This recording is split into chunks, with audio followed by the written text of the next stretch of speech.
जय गुरु जी संगत जी। गुरु जी के श्री चरणों में कोटि कोटि प्रणाम। संगत जी, मेरा आज का शुक्राना सत्संग है कि गुरु जी ने मुझे कैसे एक जो लेज़ीनेस थी जिसकी वजह से मैं एक चीज़ को कर नहीं पा रही थी और बस ऐसी टाली जा रही थी, तो उसके लिए मुझे लिटरली एक तरीके से कह लीजिए कि गुरु जी ने मुझे बताया कि you are not suppose to do that. बताया इन अ सेंस कि ऑफ कोर्स सिग्नल्स के थ्रू बताया, हिंट्स के थ्रू बताया। सत्संग आया मेरे सामने और मेरे को अपनी गलती रियलाइज़ हुई and I try to fix it out and मैंने उसको आज मतलब उसको पूरा ठीक किया है उस गलती को।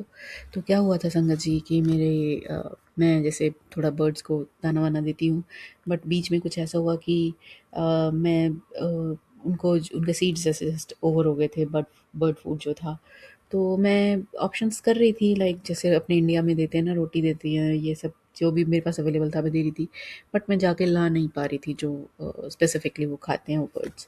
और मेरे घर के आंगन में 4-5 पेड़ हैं, तो काफ़ी सारे बर्ड्स होते हैं वहाँ पे। और ये गुरु जी का ही शुक्राना है कि उन्होंने मुझे कुछ अच्छा करने के लिए प्रेरित किया। और ज़्यादा पहले नहीं, अभी कुछ 1 महीना ही हुआ होगा हार्डली, इससे पहले तो मैं मतलब सोचती तक नहीं थी। तो संगत जी क्या हुआ कि मेरे पास एक सत्संग आता है और उसमें ये गुरुजी जब चोले में थे उस टाइम की बात है। वो आंटी को कुछ परेशानी होती है और बट आंटी शिव जी की बड़ी भक्त होती हैं बचपन से और वो पूरा नियम वियम फॉलो करती हैं सुबह जाके जल चढ़ाने का। मगर कुछ समय से वो क्योंकि कुछ हो जाता है, बीमार हो जाती हैं, क्या हो जाता है, मतलब वो नहीं कर पाती हैं। तो आंटी को बड़े मंदिर में या कहीं मतलब जैसे शायद एम्पायर स्टेट में वहाँ पर कोई मिलता है और वहाँ पर पता चलता है कि वो ऐसा नियम फ़ॉलो करती थी। तो गुरुजी उनको कहते हैं कि तू नियम की पक्की है मगर दान में ज़ीरो है। तो मतलब दान तो 500 से ऊपर नहीं करती, उस ज़माने में ₹500 से ऊपर तो उन्होंने कभी दान नहीं किया। तो आंटी को रियलाइज़ होता है कि ₹500 तो क्या, उन्होंने कभी ₹5 का पूरी ज़िंदगी में कभी दान नहीं किया।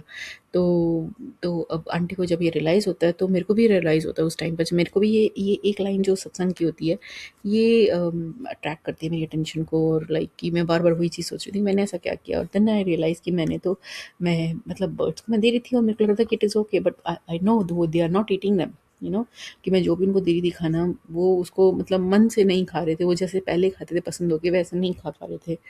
तो आई रियलाइज़ कि बात सही है। एंड संगत जी, ये क्या है कि ये मैं कुछ नहीं कर रही हूँ, ये गुरुजी का तरीका है कि मुझे मेरा कल्याण करने के लिए वो मुझे कुछ-कुछ सेवा देते हैं। मुझे क्या, वो सबको देते हैं। जैसे बहुत ही अनोखे तरीके हैं हमारे गुरुजी के। जैसे एक बार बड़े मंदिर का सत्संग आया था कि उन सामने जो जहाँ वो सीढ़ियाँ हैं उसके ऊपर का जो एक प्लेटफ़ॉर्म आता है अंदर एंटर करने से पहले, वहाँ पर काले दाग थे। तो जब अंकल ने बोला कि ये गुरुजी यहाँ घिसाई करानी पड़ेगी, ये निकल नहीं रहे हैं, तो गुरुजी ने कहा कि नहीं, ये संगत अपने आप उनको साफ करेगी, पोछे मार के क्लीन करेगी और whatever they will do, but they will do it by themselves. तो ये उनके कर्म ऐसे कटेंगे। मगर उन्होंने बहुत कोशिश की संगत जी ने, जब वो आते थे उस टाइम पर और नहीं निकले तो फाइनली उनको वो मशीन चलानी ही पड़ी। बट कहने का अर्थ है कि गुरुजी के तरीके बड़े अनोखे हैं। तो वही मेरे को भी लगा कि ये सब मतलब गुरु जी के तरीके हैं मेरे कल्याण, वरना मेरे साथ इतनी सब चीज़ें चल रही हैं आजकल और मैं रियलाइज़ करती हूँ कि कितना मतलब बुरा हो सकता था और होते-होते स्मूथली मैं निकल आती हूँ उस परेशानी में से बाहर।